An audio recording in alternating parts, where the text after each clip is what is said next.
I have sold a lot of homes here in the East Bay, and there are 15 types of homes I would never buy myself, and honestly, I try to steer my own clients away from them too. Some of these are going to feel obvious, and a few will probably surprise you. And by the end of this video, you're going to know exactly what to look for and what to walk away from the next time you're touring homes anywhere in the Tri-Valley or throughout the East Bay. If we haven't met yet, I'm Jenn Collins. I help people buy and sell homes and figure out where exactly they want to live here in the Tri-Valley and throughout the East Bay.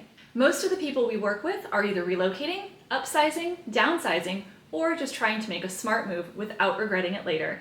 And that's exactly what this channel is here for. So let's get into it. The story most buyers believe is if a home looks beautiful and it's move-in ready, it's a safe bet. That is not always true. Some of the most beautiful homes I've walked through are also the ones I'd tell my own family to avoid. Looks tell you almost nothing about resale value, hidden costs, or how easy that home is going to be to sell 5 or even 10 years from now. So here's the question we're answering today. Which 15 types of homes should you actually walk away from, no matter how good they look on the tour? First up are model homes. I get it. I love touring them too. They're staged beautifully, but builders can rush model homes to get a phase selling fast, which means shortcuts on quality and finish options. And here's the real kicker. By the time the builder sells the model at the end of the phase, you're paying a premium for a home that's already 2 to 3 years into its warranty. Just imagine you're the buyer who finally gets the keys to that gorgeous San Ramon model home, only to find out that the appliances are already out of warranty and the windows are close behind. Second are the very first phase of any new development. Builders are still working out the kinks. Think of it like a new car model. My mechanic always tells me to let the manufacturer work out the bugs in year 1 before anyone else buys it. New construction works the same way. Builders often do offer a discount on that first phase for exactly this reason, but in my opinion, it's rarely worth the headaches that may come with it. Third are homes with low water pressure. I'm talking about the pressure coming from the street into the house, which is not something you can easily fix. If it's low, your family is going to be taking turns running the dishwasher and taking showers for as long as you live there. Here's a wallet-friendly tip. Before you fall in love with a home, while you're touring it, go to the bathroom furthest from the water main, turn on the shower, and then flush the toilet. If the shower water drops to a trickle, the home likely has old mineral-clogged pipes or inadequate water supply lines. You can also turn on both the kitchen sink and a bathroom shower at the same time. A noticeable pressure drop indicates that the plumbing struggles to distribute the water evenly. Also, check how long it takes for the hot water to reach the tap and ensure the temperature gets sufficiently hot. Okay, the fourth type of home never to buy are those with structural issues. A lot of our hillside communities here in Alamo, the Oakland and Berkeley Hills, Orinda and Moraga sit on soil that can shift. So foundation problems are worth taking seriously, not just explaining away. Here's the trick. Most structural issues actually show up in the ceiling before they show up on the floor. So look up during your tour, not just down. A hairline crack in the ceiling can be normal, but cracks that keep spreading are not something to gamble $50,000 of foundation repair on. Next are homes with substantial unpermitted work, especially when sellers have reconfigured spaces, moved walls, or built additions or ADUs, meaning accessory dwelling units, the guest house or the in-law unit that some East Bay properties have added in the backyard.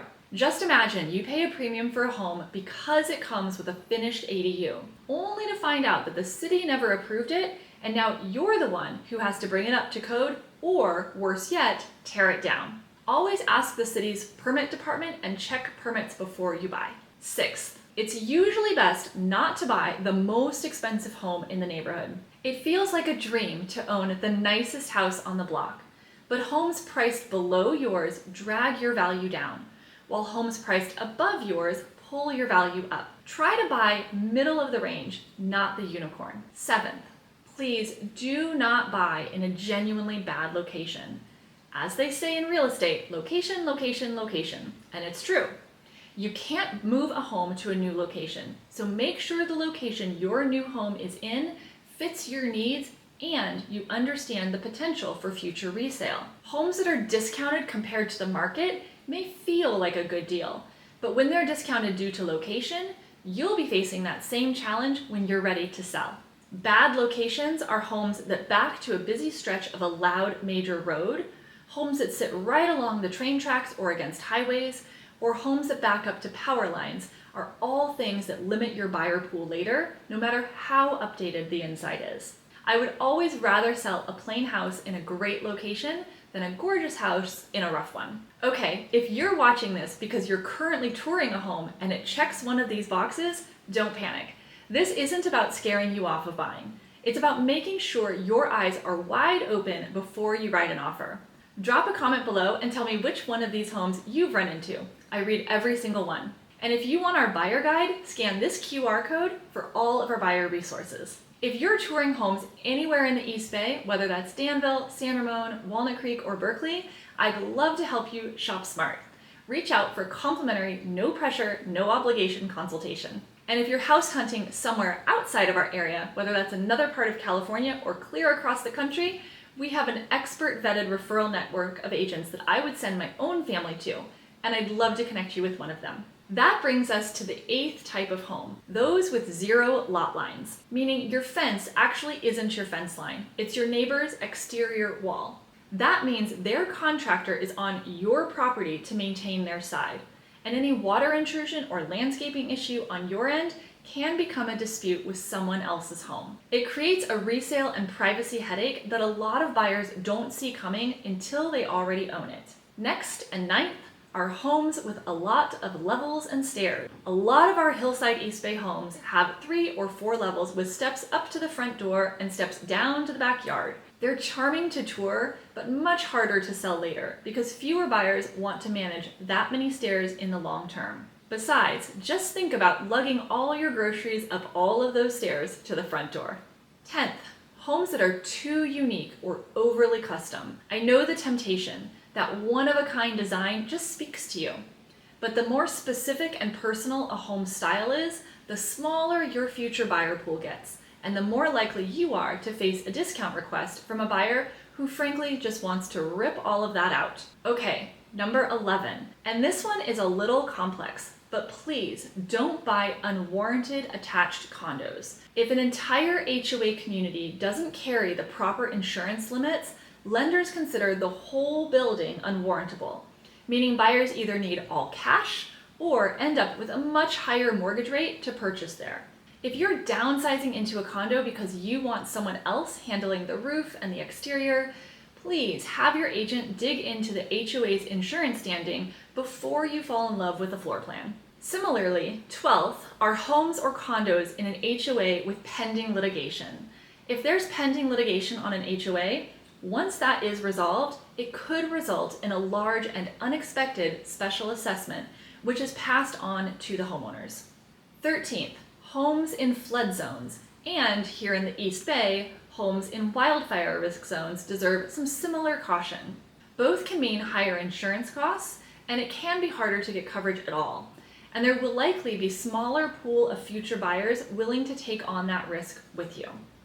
14th, homes from a flipper who cut corners. A fresh coat of paint and new countertops can hide a lot. There are a lot of flippers in this area, and some are great and some are not so. Flippers are working against strict budgets, financial spreads, and timelines, and sometimes they cut corners. I toured a home recently that was done by a flipper, and when I tried to open the drawer next to the stove, it banged into the edge of the stove and wouldn't even open completely. Not the sign of a detailed quality construction project. If you're considering a flip, always get a full inspection and ask for receipts on the work that was done.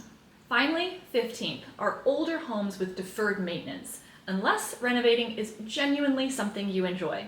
Older wiring, lead paint, asbestos tile, and roofs at the end of their life all turn into one expensive project after another.